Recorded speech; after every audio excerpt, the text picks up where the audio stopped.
다음을 읽고 물음에 답하시오. 이번에 같이 공부할 작품은 토공전입니다. 토끼전에 송사소설의 성격이 더해진 작품입니다. 각설. 토끼는 만수산에 들어가. 지금부터 등장인물들은 하늘색이고요. 공간적 배경은 살색을 넣도록 하겠습니다.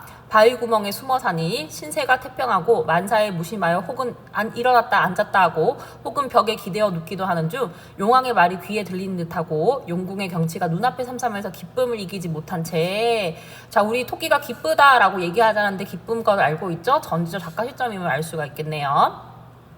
우리 토끼의 생각을 한번 들어볼까요? 내 만수산 일개 토끼로서 간사한 놈인 자라의 꼬임으로 거의 죽을 뻔하였지. 그러나 두세 치밖에 안 되는 혀로 만승의 임금을 유혹하여 용궁 두루 구경하고 만주산으로 돌아왔으니 비록 소장의 구변이나 양평의 지혜라도 이보다 낫지 못할 거야. 이후에 다시 동해가를 밟지도 말고 맹세코 용궁 사람들과 말도 말고 돌베개에 팔이나 괴고 살아갈 뿐이야. 이제 고사를 인용해서 자신의 말솜씨가 뛰어남을 강조하고 있습니다. 이때 호련히 한때의 검은 구름이 남쪽으로부터 오더니 조금 있다가 큰 바람이 불어 소나기가 쏟아졌습니다.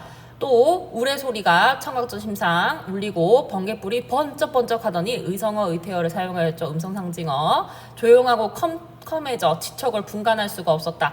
토끼가 크게 놀라 이는 핏이 용왕의 조아야 하고 막 피하여 숨으려 할째 뇌공이 바위 구멍으로 쳐들어오더니 토끼를 잡아가는데 날아가듯 빨라 잠깐 사이에 남천문 밖에 이르렀다.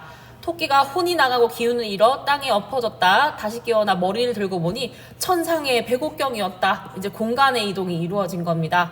토끼가 영문을 몰라. 여러분 지금 토끼가 영문을 모른다는 거 무슨 뜻이죠? 좌표원 이유를 모른다는 뜻이 되겠네요. 동해용왕 광년이 명을 받아 문 밖에 왔습니다. 한다. 토끼가 이 말을 듣고 크게 놀라. 또다시 영문도 모르고 크게 놀라고 있죠. 마음속으로 생각하기를 자 토끼가 생각을 하고 있습니다.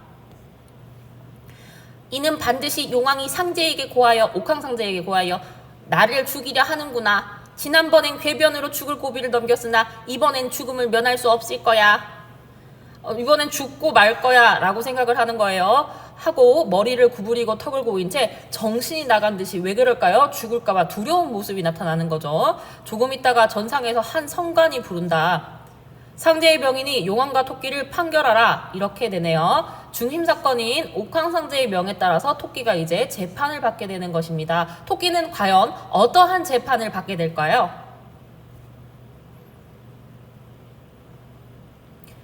말이 끝나기도 전에 용왕은 전하의 꿀을 안고 토끼를 바라보면서 몹시 한스러워했다. 용왕은 이제 토끼를 잡아서 병을 고쳤어야 되는데 토끼를 놓친 것을 굉장히 안타까워하는 모습을 볼 수가 있겠습니다.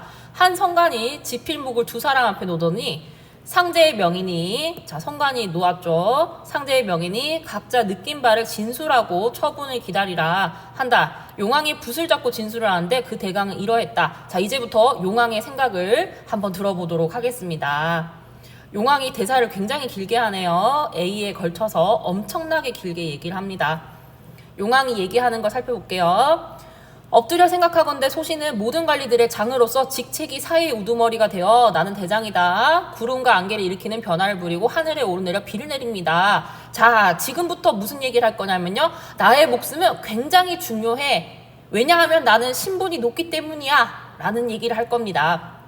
삼가 나라의 신을 받들어 아래로 수많은 백성을 훈육하고 감히 어리석은 정성을 다하여 위로 임금님 은혜에 보답하여 왔습니다. 하운데 한 병이 깊이 들어 몸의 위태로움을 바늘방석에 앉은 듯하고 비유 100가지 약이 효험이 없으니 목숨이 조석에 달려 있습니다. 그러나 삼신산이 아득하게 머니 선양을 어디서 구하며 편장은 이미 죽고 양이가 다시 나오지 않았습니다만 의사가 해준 게 소용이 없었대요. 도사의 한마디 말을 듣고 만수산에서 토끼를 얻었으나 강교한께에 빠져 후회한들 무슨 소용이 있겠습니까마는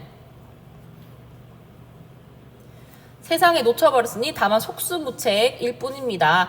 오늘 이렇게 다시 배우니 굶은 자가 밥을 얻은 듯하고 비유법 온갖 병이 다나 고목의 꽃이 핀 듯합니다. 이렇게 돼 있죠. 기쁘다라는 얘기를 하고 있는 거예요. 그럼 토끼를 만났으니까 이제 병치료가 가능하다고 여기고 있는 모습입니다. 엎드려 원하옵건대 전하께서는 이제 옥황상제께 호수는 제왕께서 작은 것을 가지고 큰 것을 바꾼 인자함을 본받아 작은 것은 토끼 목숨, 큰 것은 자신의 목숨을 얘기해요. 소신의 병으로 죽게 된 목숨을 구해주소서. 엎드려 임금님께 비오니 가엾고 불쌍히 여겨주셔서 라고 얘기를 했어요.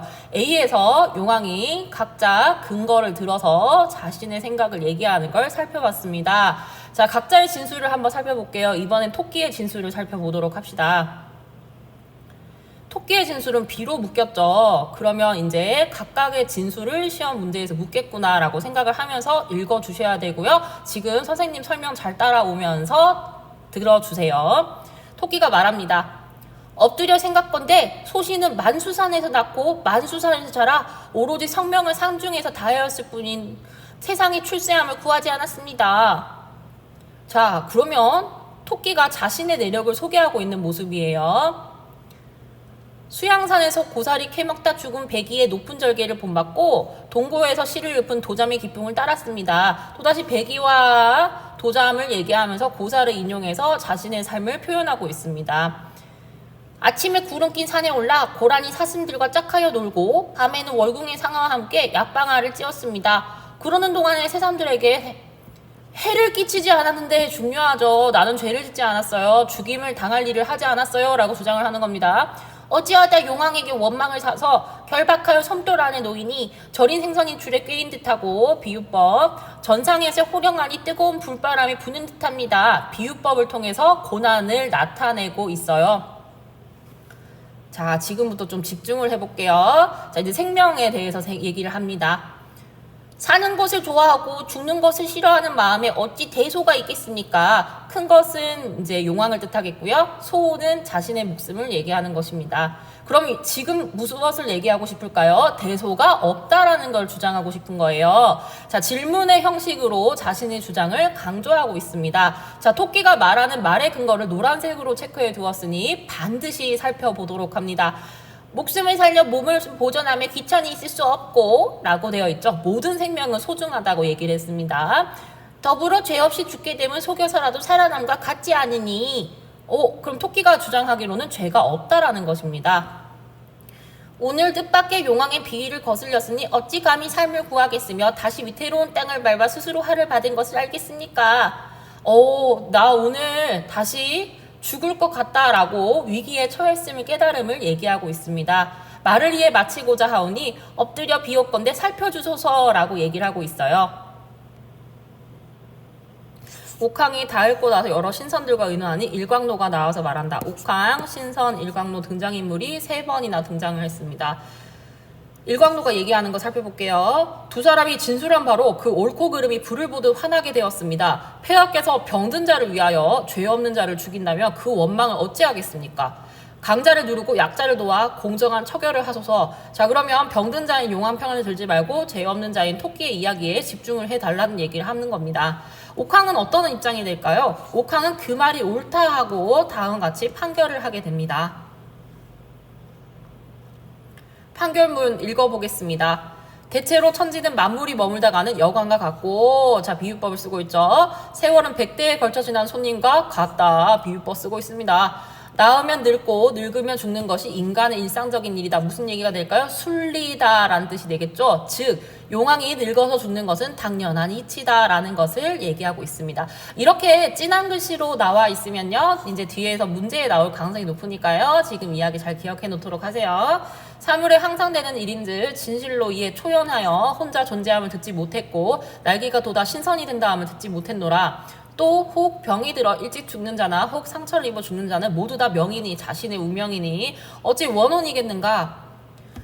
자, 이제부터 판결의 근거가 드러나네요. 동해용왕 광년은 병에 들었으나 도리어 살고 만수사 토끼는 죄가 없으나 죽는다면 이는 마땅히 살자가 죽는 것이다 라고 이제 판결의 근거를 들고 있습니다. 광현이 비록 살아날 약이 있다 하나 토끼인들 어찌 죽음을 싫어하는 마음이 없겠는가. 토끼도 죽기 싫다는 거예요. 광현은 용궁으로 보내고 토끼는 세상으로 놓아주어 그 천명을 즐기게 함이 하늘의 뜻에 순응함이라 라고 되어 있습니다. 옥황상제는 어떻게 판단을 하나요? 토끼를 만수산에 풀어붙이자 라고 이제 판단을 하게 됩니다. 이에 다시 뇌공을 시켜서 토끼를 만수산에 압송하니 토끼가 백배살해하며 가버렸다. 이날 용왕은 적홍공에게 용왕은 죄 없이 죽는다 하여 토끼를 보내주는 모양이니 너는 문 밖에서 그가 나오는 것을 토끼가 나오는 것을 기다리고 있다가 바로 죽여라. 그렇지 않으면 죽음을 면할 수 없으리니 입조심을 하여 비밀이 새어나오지 않도록 하여라. 이제 끝까지 토끼를 죽이고 자신의 병을 치료하려는 용왕의 모습을 볼 수가 있겠습니다. 하니 적홍공이 대왕의 입에서 나와 소신의 귀에 들어온 말을 어찌 아는 이가 있겠습니까? 말을 마치자 우레소리가 나고 광풍이 갑자기 일어나 뇌공이 토끼를 암령하여 북쪽을 향하여 가니 날아가는 화살과 같고 추상 같았다. 적홍공이 중요해요. 감히 손도 못 대고 손을 놓고 물러가니 그럼 적홍공은 토끼를 죽일 계획이 있었는데 뭐죠? 손도 못 대고 실행을 하지 못했습니다. 그래서 적홍공은 시도조차 못하고 토끼를 놓치는 모습이 여기에 드러나 있다고 봐줘야 되겠죠? 용왕은 크게 탄식하며 하늘이 망해놓은 화인이 다시 바랄 게 없구나 라고 이제 체념을 하는 모습입니다. 하고 적홍공과 더불어 손을 잡고 통곡하며 돌아갔습니다. 작자미상 토공전이었습니다. 이제 문제를 풀어볼까요? 윗글을 이해한 내용으로 적절하지 않은 것은 답은 선지 1번이었습니다. 만수산에서 토끼는 갑작스러운 날씨 변화가 옥황 때문이 아니라 용왕 때문이라고 생각해서 두려워했죠. 이제 난 죽었구나 라고 생각하는 모습이 있었습니다. 자, 적절한 선지 2번부터 5번까지 살펴보겠습니다. 토끼는 백옥경에서 용왕을 만나기 전까지는 자신이 잡혀온 이유를 알지 못했다. 네, 본문에서 선생님 별표를 미리 쳐주었죠. 영문을 몰라라는 파트가 있었습니다. 선지 3번입니다. 만수산에서 토끼는 자신의 뛰어난 말솜씨에 대해서 자부심을 느꼈다. 나는 이렇게 누구보다 말을 잘하는 것 같고 이런 얘기를 했죠. 자부심이 드러났습니다. 선지 4번입니다. 토끼는 용궁에서 만수산으로 돌아온 것에 대한 만족감을 느꼈다. 난 너 만수산에 돌아와서 너무 좋아. 살아서 너무 좋아. 이런 내용들이 있었죠. 선지 5번입니다. 만수산에서 지내던 토끼는 용궁에서 기억을 떠올렸다 라고 돼 있죠. 자, 용궁에서 이 일을 떠올렸을 때 용왕의 말이 귀에 들린다고 용궁의 경치가 눈앞에 생생하다라는 내용들이 적혀 있었습니다. 눈앞에 삼삼하게 이제 펼쳐진다는 얘기가 있었죠. 정답은 선지 1번이었습니다. 다음 문항은요. A와 B를 비교한 내용 중 적절하지 않은 것은인데요. 우리가 A와 B를 읽을 때 벌써 꼼꼼하게 살펴보면서 얘기를 했었죠.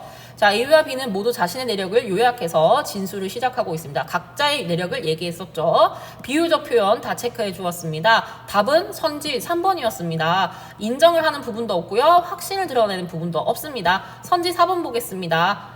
A에는 자신에게 유리한 결과를 기대하는 모습이 B는 자신에게 불리한 결과를 예상하는 모습이 나타나 있다라고 되어 있는데요. 용왕은 자신이 이길 줄 알고 있고요. 토끼는 자신이 질 줄 알고 있죠. 자, 선지 5번입니다. A와 B는 모두 자신의 요구를 제시해서 진술을 마무리하고 있다. 자신의 주장의 근거를 대고 나서 자신의 이제 진술을 마무리하고 있는 모습을 볼 수가 있겠습니다.